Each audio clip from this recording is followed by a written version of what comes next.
पहले बता रहे थे कि नज़ारा के रिजल्ट्स आए और हमने देखा कि स्टॉक उसके बाद काफ़ी टूट गया, 5% तक नीचे था। कंपनी के मैनेजमेंट हमारे साथ हैं और शरद भी बने हुए हैं जो मैनेजमेंट से बात कर रहे हैं। शरद, ओवर टू यू। तो रेवेन्यू अगर देखा जाए नज़ारा टेक का तो लगभग एक अच्छा 18% का ग्रोथ देखने मिला, लेकिन बॉटम लाइन नंबर्स पे थोड़ी इम्पैक्ट ज़रूर है। अब हमारे साथ जुड़े हैं मनीष अग्रवाल जो सीईओ है नज़ारा टेक के। और सबसे पहले मनीष जी, आपसे मैं सवाल पूछूंगा कि दूसरी तिमाही की ओवरऑल अपडेट क्या है और आपके दो सेगमेंट सबसे इंपॉर्टेंट है, आपके ई स्पोर्ट्स हुए और गेमिफाइड अर्ली लर्निंग्स के लिए। तो इन दोनों सेगमेंट्स में और Q2 अपडेट में क्या हुआ था ओवरऑल, ज़रा बताएंगे। तो अगर आप देखेंगे हमारा ई स्पोर्ट्स बिजनेस, दो तीन चीज़ें हमारे साथ बहुत तेज़ी से अच्छी हो रही हैं। एक है कि हमारा जो एक्सपेंशन है इंडिया से बाहर साउथ एशिया में, हमारी पार्टनरशिप है जो लार्ज पब्लिशर्स, चाहे वो राइट गेम हो, चाहे वो टेंसेंट्स हो, वो एक अच्छी से तेज़ी से बढ़ रही है। चैम्पियनशिप्स बढ़ रही हैं, PUBG mobile open championship south Asia में हो रही है। हमारी अफ्रीका में जो हमने अपनी आईपीज लॉन्च की थी वो बढ़िया चलने लगी हैं, और अभी हालांकि अर्ली स्टेजेस हैं, लेकिन वो ब्रेक इवन हो रही है और उस पर ग्रोथ हो रही है। हमारा मिडिल ईस्ट में हमने जो पब्लिश में एक्वायर की थी उसका और नॉर्डविन में साथ में सामंजस्य बनने लगा है, और हम देख रहे हैं कि वो मिडिल ईस्ट में अपना एक फुटहोल्ड बना सकते हैं। तो ई स्पोर्ट्स इस क्वार्टर में अगर आप देखें, ये चीज़ें बड़ी उम्दा हुई हैं और जो कि बहुत ही पॉजिटिव हैं बिजनेस के लिए। इसके अलावा अगर आप देखें कि गेमर्स एंड शरद, चूंकि आप गेमर हैं, आप पिन्स खरीदते हैं गेम में आइटम्स परचेज करने के लिए। हमारा ई पिन्स बिजनेस हमने इंडिया में शुरू किया था 6-8-9 महीना पहले। अब वो बिजनेस धीरे धीरे बड़ा होने लगा है। हमारे पास कम्युनिटी एक ऑलरेडी थी, अब उस कम्युनिटी को हम लीवरेज कर रहे हैं अपना ये रिटेल बिजनेस बड़ा करने के लिए। ई स्पोर्ट्स ओवरऑल आपका नॉर्डविन बिजनेस आपका बहुत अच्छा किया है। स्पोर्ट्स कीड़ा बिजनेस एक अमेजिंग ग्रोथ ट्रेजेक्ट्री पे है। उसका यूज़र बेस करीब करीब 59.6 मिलियन यूजर्स हर महीने आते हैं। उनका रेवेन्यू 187% बढ़ा है। उनका एबिटा मार्जिन डबल हो गए हैं। तो ई स्पोर्ट्स सेगमेंट की परफॉर्मेंस इस क्वार्टर में बहुत अच्छी रही है, और जिसकी वजह से अगर आप देखें पूरा सेगमेंट करीब करीब अगर मैं आपको नंबर बताऊं कि उसकी ग्रोथ फर्स्ट हाफ में हमारी कैसी हुई है, 62% ईयर ऑन ईयर ग्रोथ हमारी ई स्पोर्ट्स सेगमेंट की हुई है। और उसमें एबिटा मार्जिन 14 करोड़ हो गए हैं 7 करोड़ से। तो आपकी 62% ग्रोथ है, और उसके बाद आपकी एबिटा मार्जिन डबल हुई है। सो ये तो ई स्पोर्ट्स सेगमेंट है। गेमिफाइड लर्निंग में अगर आप देखें, हमारा ये जो फर्स्ट हाफ है वो 25% ग्रो किया है पिछले साल से।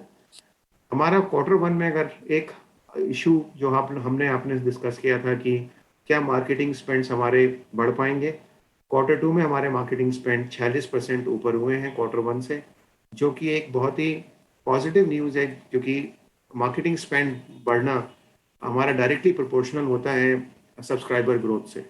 हमारी सब्सक्राइबर ग्रोथ क्वार्टर टू में क्वार्टर वन से ऊपर है, जो कि क्वार्टर वन में डिक्लाइन हुई थी, वो डिक्लाइनिंग ट्रेंड हमने रोक दिया है और हम अब ऊपर ग्रो कर रहे हैं। सो ये हमारा गेमिफाइड लर्निंग का। गेमिफाइड लर्निंग में बाकी जो पैरामीटर्स हैं, कंज्यूमर का रिटेंशन, कंज्यूमर इंगेजमेंट, कंज्यूमर का कन्वर्जन की जो फ्री ट्रायल से सब्सक्राइब करता है, वो सब पैरामीटर्स बहुत ही पुख्ता हैं, मजबूत हैं, और जैसे पहले थे वैसे ही हैं। और मनीष जी, आपकी कंपनी ने 315 करोड़ जो है अभी रिसेंटली जुटाए हैं, और आपके जो है एक्सपेंशंस और एक्विजिशंस चल रही हैं। तो आप बता सकते हैं और कौन से इनऑर्गेनिक अपॉर्चुनिटीज़ आप देख रहे हैं इस स्पेस में?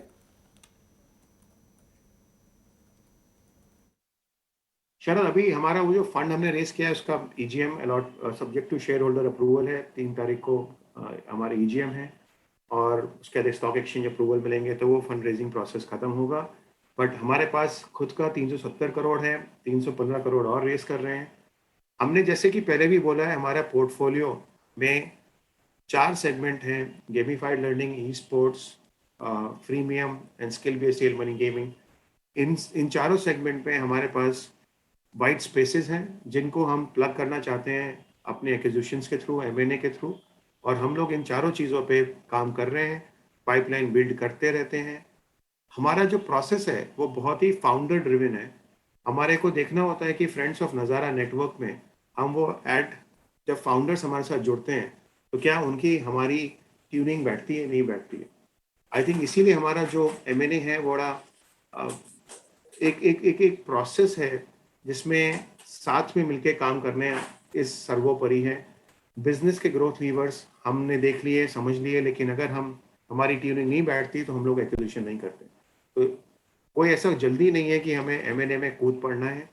M&A एक बहुत सोची समझी दिशा है, स्ट्रैटेजी है, और हम उस पर लगातार काम कर रहे हैं। और मनीष जी, FY22 का आपने कंपनी ने ऑलरेडी रेवेन्यू गाइडेंस दे दी है, 35 से लेकर 40% तक का ग्रोथ होगा, और दूसरा जो मार्जिन गाइडेंस है वो भी आप कह चुके हैं लगभग 13 से लेकर 15% तक का ग्रोथ होगा। तो मनीष जी ज़रा बताएं इसका ओवरऑल रैशनल क्या है और पूरी आउटलुक क्या लगती है आगे जाते हुए। शरद, अगर आप देखें हमारा एक ग्रोथ मोमेंटम है करंट पोर्टफोलियो का, आपका 30% ग्रोथ नॉटविन ने किया है, 187% स्पोर्ट्स कीड़ा ने किया है first half to first half, 25% gamified learning है। तो ये तीनों चीज़ें अपनी ग्रो कर रही हैं, ये 81% कंट्रीब्यूट करते हैं। और हमारा फर्स्ट हाफ नॉटविन के लिए, ई स्पोर्ट्स के लिए करीब 35 से 40% ऑफ द टोटल ईयर होता है। तो सेकेंड हाफ हमेशा से स्ट्रांग रहा है। सो एक आपका मोमेंटम है, एक आपका सीजनैलिटी है। तो ये तो आपका करंट पोर्टफोलियो का खुद का ग्रोथ है। दूसरा, हमने जो एक्विजिशन किए हैं पब्लिश मी का, ओपन प्ले का, और जो OML का बिजनेस नॉटविन ने एक्वायर किया है, वो सबका सब कंसोलिडेशन सेकेंड हाफ में आना है। तो ये दोनों चीज़ें मिला के हमको एक बहुत उम्दा विजिबिलिटी है आज जब हम मिड पॉइंट पे बैठे हुए हैं कि हम एक साल की आपको गाइडेंस दे सकते हैं। और हमारा जो DNA है, हम आपको प्रिडिक्टेबिलिटी, टेंजिबिलिटी ही देंगे। ये गाइडेंस हम साल के शुरू में इसलिए नहीं दिए थे क्योंकि हमारा M&A है, क्या मोमेंटम होगा, कैसे वो चीज़ें पैन आउट करेंगी, वो अब सॉलिडिफाई हो गया है। तो 35 से 40% रेवेन्यू ग्रोथ, 13 से 15% EBITDA margins is something which we are happy to give you a guidance कि वो साल कैसे खत्म होने वाला है। तो बहुत बहुत शुक्रिया शरद और मनीष जी, आप दोनों का। नज़ारा टेक्नोलॉजीज़ यहाँ पर कंपनी के आगे के प्लान्स और किस तरह से कंपनी का जो रिज़ल्ट रहा उसको एनालाइज करने